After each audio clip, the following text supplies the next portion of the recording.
So today's question was inspired by a question or an observation I got from a friend I was chatting with a few months ago. And it was around relationships. It's funny because I don't think too much about my relationships. It's not something I talk about. Like my husband and I, we get along. It's super easy. It just comes naturally. But I thought I'd give it a try and see if there's any inspiration I could give you here. Because relationships, especially with a partner that you live with, is a big part of life, right? I mean, how do you thrive at work and life if, your relationship is something that isn't filling you up, or, you're figuring out ways to get unstuck there. So here we go.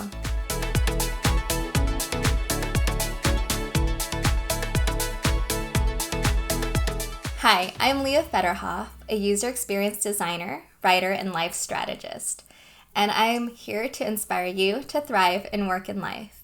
In this episode, I wanted to talk a little bit more about how to stay connected with your partner during a pandemic, especially when you live together. This is mostly related to you being on lockdown when it's hard to go anywhere. And I'll be honest, I had it pretty easy. And that's because we already know our values. I love me time, but also I set the intention, right? When, we haven't connected in a while, it's time for a date night. So you're stuck in the same house for 24/7. How much more connected can you get? Well, what I want to talk about is creating intentional connection.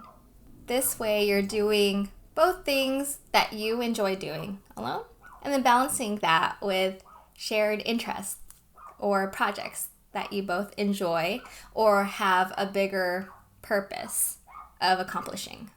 So shared interests. My husband and I love playing video games, board games, getting into certain Netflix shows, not all of them. So some of them he watches by himself. But I think it's all about setting that intention. We know we basically have a date night with Netflix every night. But sometimes it becomes more special, right? When we want to celebrate something, or when we had a rough day with the kids. So that involves, creating a charcuterie board, or, creating a fancy cocktail. So something like that. And I think part of it is just having something to look forward to kind of wrap up or close the day, but also something that we're both invested in, right? And I think that's the beauty of video games or board games, or even a shared show, or, there's a story that both of you are getting immersed in, right? So think about something like that. What are something that you both enjoy doing? Another thing we enjoy doing, and even during the pandemic, is exploring new breweries. So we'll find a brewery in the area we can support, and then order a growler, a big thing of beer from them to try it out. Now that we can, be outdoors, we also visit new breweries, and luckily a lot of them are family friendly. So that's another way, we get our sense of adventure and exploration in while doing something we both enjoy. So figure out what that is for you, right? What are those interests that you both want to try or immerse yourselves in together?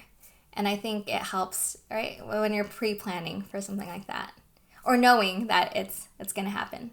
Next is having shared projects. So this is different, right? Instead of just shared interests that are more passive, or things you already know about each other, shared projects are something intentional that both of you are committed to, right, with a goal in mind. So this could be anything from shopping for new kitchen chairs or patio furniture, or maybe picking a recipe that you both can create. So, just the other week, we have a peach tree, and it's been producing a ton of peaches, more than we could eat. So we set out on baking a pie, and I was just going to do it by myself. And then he saw an opportunity to help me out with the peaches and actually peel them and cut them and get them prepared while I made the crust. So it's kind of cool at the end to see how it all turned out.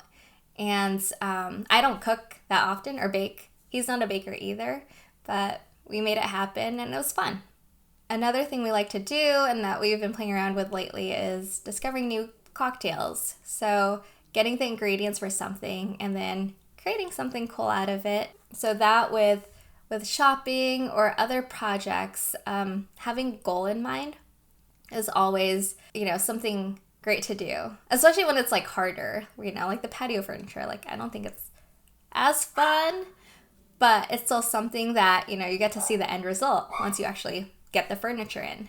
Another thing is humor, and I can't stress this enough. I don't think I'm a funny person, but he, I don't know if he's funny either, but what I enjoy is that, once we come across something funny online or he thinks it's funny, like he'll tell me a joke or he'll share a meme with me. And, it's one of those things, like we do it so much. We try and share each other's worlds, right? Even though we're like on our own phones on Facebook, but it's fun. Sometimes I'll stumble upon an article and I want to get his take on it, so I'll read him the headline and then I'll hear out his point of view before I give him mine. So anything, right, from looking outside the window and, like pointing something out, it's something I like to do with my kids. I mean, it's the same thing, right? It's finding something online and then pointing something out, getting, those shared reactions, or basically sharing your world with someone else. I think is a great way to connect, especially when it's something that he thinks is funny and I don't. And I'm like, why do you think that's funny? Of course, there's things I think are funny that he doesn't. So anyway, how do you incorporate more of that humor and connection into your lives? This is also an aside, but I've started this book of, it's a journal where the title is Funny Things My Kids Say. And throughout the years, like when I remember to write in it, I've started to do that too. I should do one for him. But anyway, for my kids, it's cute. So, trying to keep that humor alive and remembering, things to look back to. And the other cool thing that I got him for Father's Day on behalf of the kids is this family adventure book. And I'll post the link below.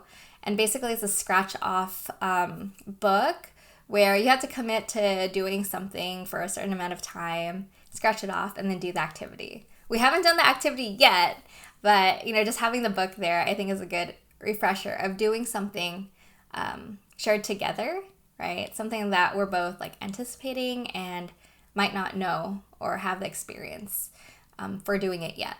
And then finally, because I mentioned in the beginning, I love my me time. Go out, not go out, but do your own thing for a bit. Let him do his own thing. You do your own thing. So I immerse myself in reading a new book, watercolor. I subscribe to Kiwi Box and do activities there. And then come back together at the end. Or, bring your partner in for times when you want a shared opinion. Like, ooh, I don't know what design to draw. Should I pick this or this? Those are ways, right, that will fulfill me and then enable me to then be present for things we do together. And I think it's striking that balance, right? Because especially when you're in a pandemic and cooped up in your house, it's easy to kind of forget who you are and what you want to do and your own creative interests, right? I think it's the same like when I was on maternity leave for the first time and held my baby for the first time. I started to forget like who I was creatively and what I wanted to do. So I think the more you can connect with yourself, it's easier to connect with others. Once again, it's that systems thinking. Check out my systems thinking episode as well if you don't know what that means. But basically, thinking holistically about your life and the connections you have and are a part of. So there you have it. A few tips and observations on how I, stayed connected with my partner during a pandemic in case, knock on wood, we have to go on lockdown again or other situations where you might be cooped up at home. Try some of these things out. And once again, maybe you already do them, but having the words to be more intentional about it and getting you in that frame of mind to be more intentional about it can help. So if you liked what you heard today, please subscribe and share with your friends. And if you want to get more tips and go deeper on how to thrive in work and life, head over to Swishie.com. and sign up for my newsletter, where I will share the latest podcasts, the latest YouTube episodes, and anything else I'm up to. And finally, if you're looking for a like-minded community with other women of color, check out my Swishie Facebook group. Thanks, and I'll see you next time on Swishie.